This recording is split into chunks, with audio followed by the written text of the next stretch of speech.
क्या आप अकेले हो जिसको पीरियड्स आ रहे हैं? हमारी मम्मी दादियों को भी ऐसा होता था, हमने तो ऐसा कभी कुछ देखा नहीं है। खुदा ने तो छत नहीं दी थी, आसमान दिया था, छत तो हमने बनाई है। तो ह्यूमन माइंड का पोटेंशियल जो है ना, वो आसमान जितना होता है। जैसे कि आपने बताया मैम कि स्ट्रेस में अलग अलग तरह के लेवल्स होते हैं, हर एक का एक फिजिकल बैकग्राउंड होता है। यस। मैम, मेल की एनाटॉमी अलग होती है और फीमेल की एनाटॉमी अलग होती है। बिल्कुल। सो फीमेल को हर महीने मेंस्ट्रुअल साइकिल आते बिल्कुल। हैं। तो जैसे बिल्कुल। कि आपने बताया कि हर एक मेंटल कंडीशन के पीछे हॉर्मोन्स का कुछ प्ले होता है, ब्रेन का कुछ प्ले होता है। जब वुमेन की लाइफ में इस तरह के जो पीरियड्स आते हैं, ऐसे समय में हम सुनते हैं कि मूड स्विंग्स काफ़ी होते हैं। इसका उनकी लाइफ पे काफ़ी इम्पैक्ट होता है, उनकी फैमिली लाइफ पे काफ़ी इम्पैक्ट होता है। ऐसे में क्या करना चाहिए, कैसे हम इसे डील कर सकते हैं एज एन इंडिविजुअल, प्लस जो फैमिली मेम्बर्स है वो इसे कैसे डील कर सकते हैं, उसके बारे में थोड़ा बताइए। Thanks for spreading this awareness. मेरी जो तन्मयी वर्कशॉप है वो पूरी वर्कशॉप सिर्फ इसी के ऊपर प्ले करती है कि how women can deal with her hormones. As we all know कि ईस्ट्रोजन डोमिनेट्स वीमेन, है ना। When we talk about women mind, तो इट इज ईस्ट्रोजन। ईस्ट्रोजन का जो नेचर जो है वो बहुत सारी चीज़ें देता है। एक फिजिकल लेवल पे उसको सहन शक्ति भी देता है, ओके। टफ बनाता है उसको। मेंटल लेवल पे, साइकोलॉजिकल लेवल पे ईस्ट्रोजन या तो उसको टफ बना सकता है या तो उसको पूरी तरीके से डिवास्ट भी कर सकता है। तो ये जो पूरा रोल होता है वो ईस्ट्रोजन का रहता है। ईस्ट्रोजन जो है, because estrogen is connected with our happy hormones, इसलिए अभी ये ईस्ट्रोजन का जो लेवल होता है वो पूरे महीने में एक ग्राफ की तरह होता है। पीरियड्स के बाद वो वापस आना शुरू होता है, ओव्यूलेशन के टाइम पे वो पीक पे रहता है और फिर वो वापस फॉल डाउन रहता है। And hence you see a normal mood variation in women mind over the month. वो जब फॉल होना शुरू होता है तो अब तक जो ईस्ट्रोजन का जो सपोर्ट था, जो सहन शक्ति जो थी, वो कम होनी शुरू हो जाती है। तो वो जब सपोर्ट सिस्टम विड्रॉ होना शुरू हो जाता है तब उसके लिए हर एक सिचुएशन बहुत ज़्यादा मैग्नीफाइड हो जाती है। वो बहुत ज़्यादा सेंसिटिव हो जाती है, उसको हर चीज़ बहुत एस्केलेटेड फील होती है, बहुत ज़्यादा गुस्सा आता है, क्योंकि वो जो ईस्ट्रोजन जो अब तक जो लीश करके रख रहा था उसको उसने छोड़ दिया है। तो ये जो है उस चीज़ को हम बोलते हैं pre menstrual stress. It is not that everybody feels a very high pre menstrual stress, it is very individual.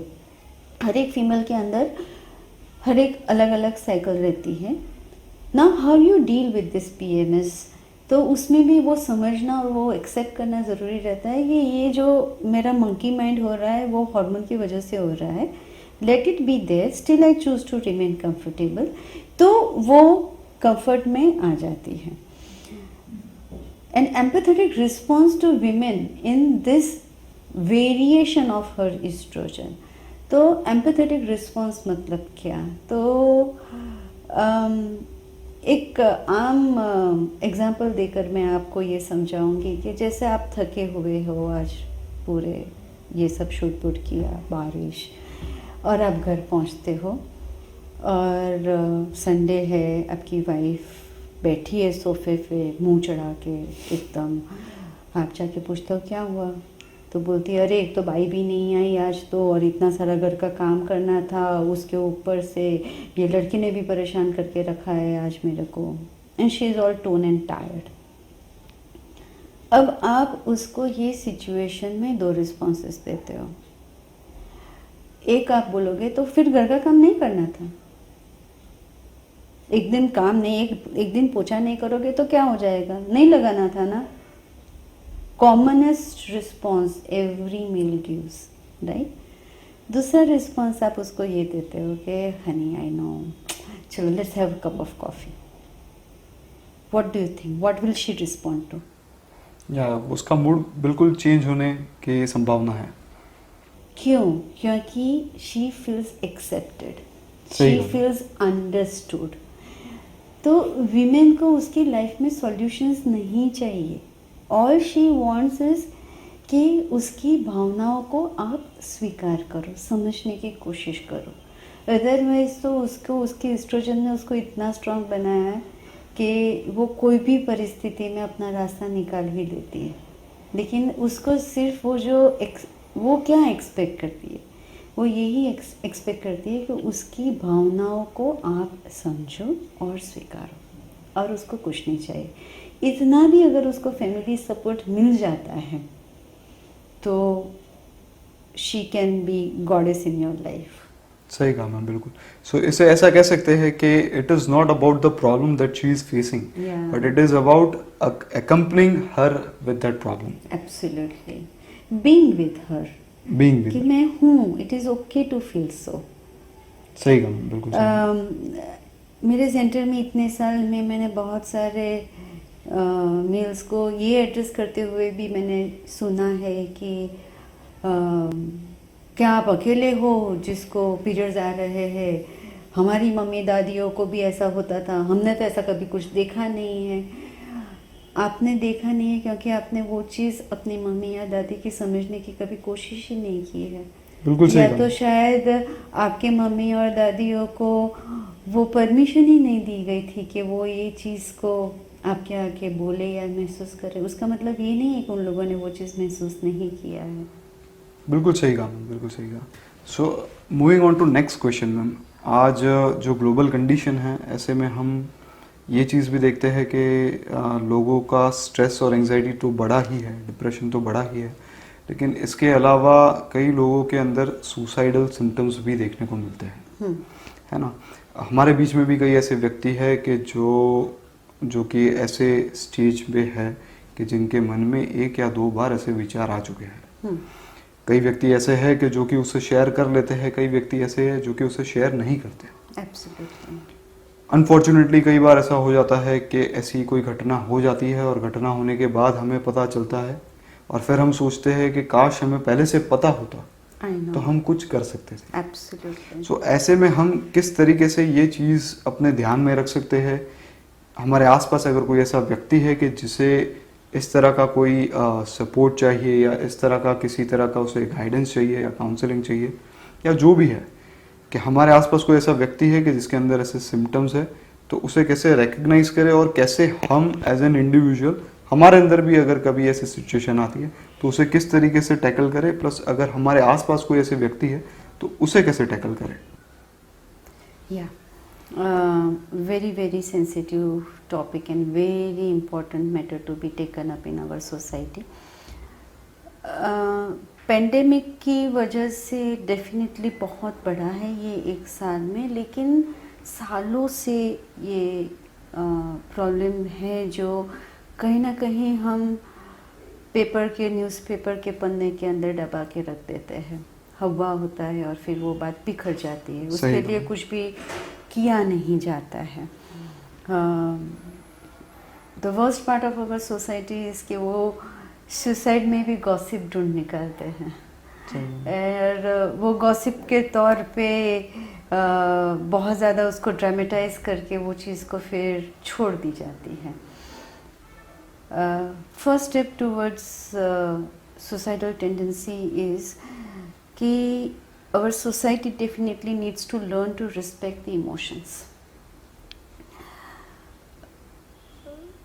जो आप देख रहे हो आपके घर में किसी को, फिर वो हस्बैंड हो या मदर हो या बच्चा हो, जब आपको लगे कि ये बंदा कुछ अलग बिहेव कर रहा है ना, that is the first warning sign. दूसरा कि आप देख रहे हो कि उसके मुंह से हंसी गायब हो रही है, एक फेक हंसी होती है कि जहाँ पे आपको उसकी आंखों में हंसी नहीं दिखती है, ड्राई आइज रहती है, लेकिन मुंह पे सिर्फ हंसने के लिए वो हंस देता है। थर्ड, वो एंगेज करना बंद कर देता है, घर में इन्वॉल्व होना बंद कर देता है, विड्रॉ करना शुरू कर देता है, जिसको बहुत बार हमारी सोसाइटी मिसअंडरस्टैंड करती है सेल्फिशनेस पे, कि वो तो अपनी दुनिया में मस्त रहता है, एकदम सेल्फिश हो गया है। सेल्फिश नहीं है वो, कुछ ऐसा है कि वो आपके साथ एंगेज नहीं कर पा रहा है, कुछ न कुछ है जो उसको रोक रहा है, उसको भी अच्छा नहीं लग रहा है, क्योंकि humans are considered to be social animal. वो इंटरेक्ट किए बिना नहीं जी सकता, और ये बंदे ने इंटरेक्शन ही कम कर दिया है, तो डेफिनेटली कुछ है जिससे वो बॉदर हो रहा है ना। ये जब आप सिग्नल्स देखो तो उसको बिना पर्सनली लिए, क्योंकि फैमिली सिस्टम में ये रहता है, जैसे पेरेंट्स होते हैं, अगर वो देखें कि बच्चा डिप्रेस रह रहा है, डिप्रेस तो बाद में वो लोग सोचना शुरू करते हैं, जब वो काउंसलर के पास जाते हैं सबसे पहले तो ये सोचना शुरू कर देते हैं कि कुछ तो गड़बड़ है उसकी लाइफ में। वो गड़बड़ में सबसे पहले एनालिसिस आ रहा है कोई रिलेशनशिप इश्यू है, फिर दूसरा एनालिसिस आता है फ्रेंड सर्कल ही उसका बुरा है, फिर थर्ड आता है ड्रग्स के अंदर तो वो नहीं चला गया है। इतने सारे अजम्पशंस लेकर वो लोग आते हैं, सही में ऐसा कुछ भी नहीं होता है कभी कभार तो। ओके ना रिलेशनशिप का इश्यू हो ना कुछ, देयर इज समथिंग कि just there is something within. तो बाहर रीजंस ढूंढना बंद कर दो, वो बंदे को आप एड्रेस करो कि मैं आपके बिना अज्यूम किए कि वो आपके साथ बात नहीं कर रहा है क्योंकि आपके साथ के उसके रिलेशंस बुरे हैं, या अनग्रेटफुल हो गया है, या थैंकलेस किड्स है। Don't come into those assumptions. ये देखने की कोशिश करो कि ये मेरा बच्चा कुछ अलग बिहेव कर रहा है, तो डेफिनेटली उसके अंदर कुछ ऐसा हो रहा है जिसकी वजह से वो ये कर रहा है। तो आप पहले तो जाके उससे बात करने की कोशिश करो। क्यों ऐसा कर रहे हो ऐसा मत पूछो कि ऐसा क्या हो रहा है जिसकी वजह से आप ये कर रहे हो। क्यों ऐसा कर रहे हो तो वो बंदा आपको कोई भी अनाप शनाप जवाब दे देगा, लेकिन ऐसा क्या है जिसकी वजह से आप ये कर रहे हो, तो वो शायद एड्रेस करने की कोशिश करेगा कि नहीं पता नहीं क्यों मुझे कुछ नहीं अच्छा मम्मा लग रहा है यार, पता नहीं फ्रेंड्स लोग ने मुझे अकेला छोड़ दिया है, या जो भी वजह है वो डिस्कस करने की वो कोशिश करेगा। जब आपका बच्चा यार कोई भी है वो आपके साथ डिस्कस करने की कोशिश कर रहा है, तो इमीडिएट उसको एडवाइस और सॉल्यूशंस देने की कोशिश मत करो, क्योंकि उसको पता है कि मेरे को बात करनी चाहिए, मुझे बाहर निकलना चाहिए, मुझे ये करना चाहिए, मुझे वो करना चाहिए, वो उसको ऑलरेडी पता है, लेकिन वो नहीं कर पा रहा है। तो जब आप एडवाइस दे रहे हो तो उसको लगेगा कि छोड़, उसको भी समझना नहीं है, और वो बात वहीं के वहीं रोक देगा और वो अपनी दुनिया में वापस चला जाएगा और ज़्यादा अपने आप को क्लोज कर देगा। तो अगर आपके अंदर वो पेशेंस नहीं है कि आप एडवाइस ना दो, वो पेशेंस अगर आपके अंदर नहीं है, तो आप कोई प्रोफेशनल हेल्प लो, उसको वहाँ ले जाओ तो वो उसके साथ वो बात करे। लेकिन ये जो वार्निंग सिग्नल्स है उसको पकड़ने की कोशिश करो, लेकिन वो आप तभी कर पाओगे जब आप इमोशंस को रिस्पेक्ट करना शुरू करोगे। वो आप तभी कर पाओगे कि जब आप वो चीज़ को एक्सेप्ट कर सकोगे कि हाँ, it is okay to feel sad, it is okay to feel at times drained and tired, लेकिन अब मुझे उसको इतनी एनर्जी देनी है कि वो ये टायर्डनेस में से बाहर निकल जाए। सही कहा मैम। सो ये ऐसा भी है कि जैसे कोई व्यक्ति अगर ऑलरेडी उसके इमोशंस में थोड़ा सा वो उलझ गया है, it is all cluttered there inside, clutter हो चुका है, So as a friend या as a family it becomes our responsibility या it becomes our role to understand those emotions, उसे accept करना। ये ऐसा नहीं है कि आप प्रॉब्लम का सॉल्यूशन दे रहे हैं, राइट? इट इज अबाउट कि उसे कोई सुनने वाला चाहिए और आप उसे सुनते हैं, है ना? मैम आप इतने टाइम से काउंसलिंग कर रहे हैं, है ना? आपके यहाँ पे अलग अलग तरह के लोग आते हैं। कई बार ऐसे होते हैं कि जो कि अपने लाइफ की जो भी सिचुएशंस है वो आपके साथ शेयर करते हैं। एक तरीके से हम ये कह सकते हैं कि उनकी लाइफ में जो कुछ भी एक तरीके से नेगेटिव है वो आपके सामने रखते हैं। इसका कुछ इम्पैक्ट भी आपके ऊपर होता होगा। मैं समझता हूँ कि घर में हम सब as a member, as a family member, as a friend, as a colleague, society में हम सब अपने आप में एक छोटे छोटे काउंसलर का रोल निभाते हैं। बिल्कुल, अगर I मेरा agree. या अगर मेरा कोई दोस्त है वो किसी प्रॉब्लम से चल रहा है, उसे कोई सुनने के लिए चाहिए, तो जब वो व्यक्ति अपने लाइफ के बारे में कंप्लेंट्स करता है, अपनी सिचुएशन को लेकर के सब बातें बताता है, उसका कुछ इम्पैक्ट कई बार हमारे ऊपर होता है क्योंकि हम लोग इतने ट्रेन नहीं होते। ऐसे में आप क्या करते हैं और आप क्या एडवाइस करते हैं कि हम जब वो छोटा सा काउंसलर का रोल निभाते हैं अपने दोस्तों के लिए या अपने फैमिली मेम्बर्स के लिए, तो उसमें हमें हमारे लिए किस चीज़ का ध्यान रखना चाहिए? दो चीज़, एक कि उसके इमोशंस के बहाव में आपको नहीं आ जाना है। ओके। डर नहीं जाना है, डरना नहीं है। गुस्सा नहीं करना है। ओके। ये सब आप कब करना शुरू कर दोगे? जब आपको ये महसूस होना शुरू हो जाएगा कि अरे ये मेरा अपना है और ये चीज़ से वो गुजर रहा है, तो कहीं ना कहीं आप ही वो चीज़ को देखना नहीं चाहते हो, क्योंकि वो चीज़ आप भी सहन नहीं कर पा रहे हो कि सही। ये मेरा अपना है और वो ये महसूस कर रहा है, तो वो आपके सहन शक्ति से वो चीज़ पर हो रही है ना? तो आप या तो उसको गुस्सा करोगे कि अरे चलो ये करना बंद करो, चलो उठो, तो या आप उसके ऊपर गुस्सा कर दोगे या आप उसको एडवाइस देना शुरू कर दोगे। क्यों ऐसा हो रहा है? क्योंकि आप उसके इमोशंस के बहाव में या तो आ रहे हो या तो आप डर गए हो। तो वो चीज़ आप देखो कि आपको दो में से कुछ भी नहीं करना है, आपको सिर्फ उसके साथ खड़े रहना है। जो भी है मैं तेरे साथ खड़ा हूँ, ये वक्त भी निकल जाएगा। ये एहसास अगर आप दे सको तो उसके लिए पहले आपको खुद को बोलना पड़ेगा कि हाँ आई अंडरस्टैंड कि ये मेरा अपना जो है वो ये चीज़ से गुजर रहा है, लेकिन मेरे पास इतना शक्ति है कि मैं उसको इसमें से निकालने की मदद कर पाऊँगा। तो वो जब आप अपने आप को ये बोलना शुरू कर दोगे तो आपके मन में एक ठहराव आ जाएगा, आप भी उसके साथ बहना शुरू नहीं कर दोगे, और वो ठहराव के साथ अगर आप उसके साथ डील करोगे तो आप उसकी हेल्प कर पाओगे। बहुत सही काम। तो इससे क्या ऐसे कह सकते हैं कि जब कोई व्यक्ति आपके साथ अपनी लाइफ के बारे में जो बता रहा है, आपको उसमें एंगेज नहीं होना? एंगेज तो होना है, लेकिन वो इमोशंस में नहीं आ जाना है। इमोशंस के साथ एंगेज नहीं होना। हाँ, इमोशंस के साथ एंगेज नहीं होना है। आपको अपनी इमोशनल स्टेबिलिटी मेंटेन करनी है। बिल्कुल। और सामने वाले की बातें भी सुननी है। एब्सोल्युटली। बहुत सही काम है। मैम आज हमने इस इंटरव्यू में बात की कि माइंड कैसे काम करता है, हाँ। साइकोलॉजी क्या है, काउंसलिंग क्या है। हमने बात की अलग अलग माइंड जो चैलेंजेस हमारी लाइफ में लेकर के आता है, जैसे कि स्ट्रेस, एंग्जाइटी, डिप्रेशन और बहुत सारी चीज़ों के बारे में हमने बात की। लेकिन मैं ये जानना चाहता हूँ मैम कि, और हमारे दर्शकों को भी बताना चाहता हूँ कि ह्यूमन माइंड का असली पोटेंशियल क्या है।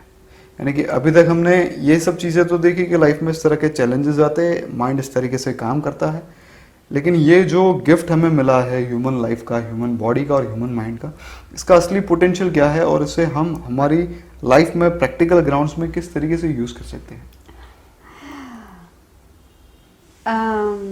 इसका आंसर मेरे मन में कुछ अलग तरीके से आ रहा है। मुझे आई राइट शॉर्ट लाइंस कभी कभार। तो एक लाइन जो ह्यूमन माइंड के लिए मेरे लिए आती है तो वो ये है कि खुदा ने तो छत नहीं दी थी, आसमान दिया था, छत तो हमने बनाई है। तो ह्यूमन माइंड का पोटेंशियल जो है ना वो आसमान जितना होता है। सही। उसको लिमिट मत करो, उसको मापने की कोशिश मत करो, इट इज़ अनलिमिटेड। खुद सीलिंग बना के आप उसको रिस्ट्रिक्ट मत कर दो कि बस मैं इतना ही कर सकता हूँ, अब मेरे से आगे नहीं होगा। तो ये तो एक इल्यूजन है आपके मन का, वो सही नहीं है। सही कहा मैम। सो ये ऐसा है कि हम लोग खुद ही अपने माइंड में कॉन्शियसली या सबकॉन्शियसली अपनी लिमिटेशन बनाते हैं, सही बात है है। ना, कि ये हम इतना ही कर सकते हैं, हमें इतना ही मिल सकता है, हाँ। या मेरी इतनी ही कैपेसिटी है। बिल्कुल। सो हमारा रोल सिर्फ इतना है कि ये जो हम लोग सीलिंग बना रहे हैं, ये जो हम लोग लिमिटेशन बना रहे हैं, Yeah. इसे बनाना बंद कर दें। यस। बहुत सही कहा आपने। सो मैम आपके साथ बात करके बहुत मज़ा आया, काफ़ी कुछ जानने को मिला। अब आप जो ये वर्कशॉप्स करते हैं, हाँ। ठीक है, आप बच्चों के लिए वर्कशॉप करते हैं, फीमेल के लिए अलग से वर्कशॉप करते हैं, इन जनरल भी वर्कशॉप करते हैं, उसके बारे में थोड़ा सा हमारे व्यूअर्स को बताइए। बच्चों से शुरू करते हैं। जी। सो वर्कशॉप का आइडिया कैसे आया और मैं वर्कशॉप में क्या करती हूँ। तो जब मैं टेक्नोलॉजी में मेरे बच्चों को पढ़ाती थी, सो मुझे कहीं ना कहीं ये महसूस हो रहा था पढ़ाते समय भी कि जिसको हम थ्योरी बोलते हैं वो तो टेक्स्ट बुक में मिल जाती है। वहाँ पे प्लेटफॉर्म पे खड़े खड़े जब मैं इंजीनियरिंग के बच्चों के पढ़ाती थी, तब मुझे ये लगता था कि मोर देन नॉलेज जो मैं बोर्ड पे दे रही हूँ, मुझे उनकी वीकनेसेस को समझने की ज़रूरत है, मुझे उनकी स्ट्रेंथ्स को समझने की ज़रूरत है। तो ये जो कोऑर्डिनेशन रहता है ना, मन, इच्छा शक्ति, विल, सेकंड इंटेलिजेंस और थर्ड स्किल, ये तीन का जो कोऑर्डिनेशन जो है वो जब तक नहीं होता है तब तक बच्चा जो पाना चाहता है उसमें वो कहीं ना कहीं पीछे छूट जाता है। तो ये तीन का जो कॉम्बिनेशन है कि where I try to create that will, belief, फिर उनके अंदर जो इंटेलिजेंट क्वोशंट जो है उसका पूरा यूज़ और increasing of a skill to use that intelligence, वो जो है वो मेरी तेजस्विन वर्कशॉप है। ओके। तो तेजस्विन वर्कशॉप के लिए मेरा एक लोगो है जो मैंने लिखा हुआ है, वो ये है कि I dream, I believe, I plan, I pursue, I actualise and then I achieve.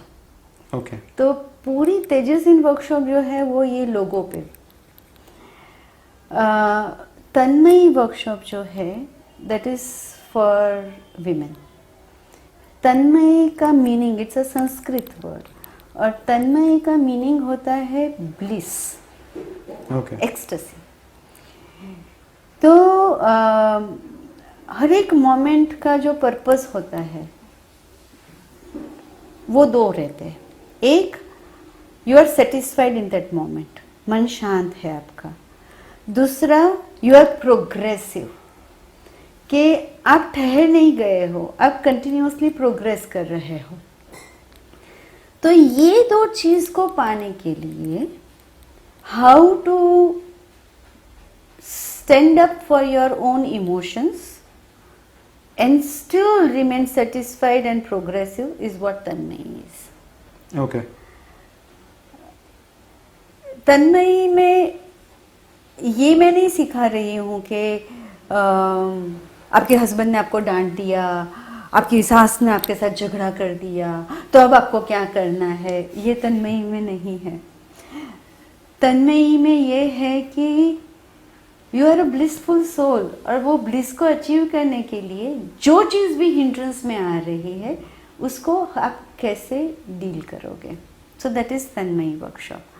समन्वय जो है, या so the first step towards what you are saying is कि हमको हमारे सोसाइटी में कहीं ना कहीं इमोशंस को रिस्पेक्ट करवाने की ज़रूरत है।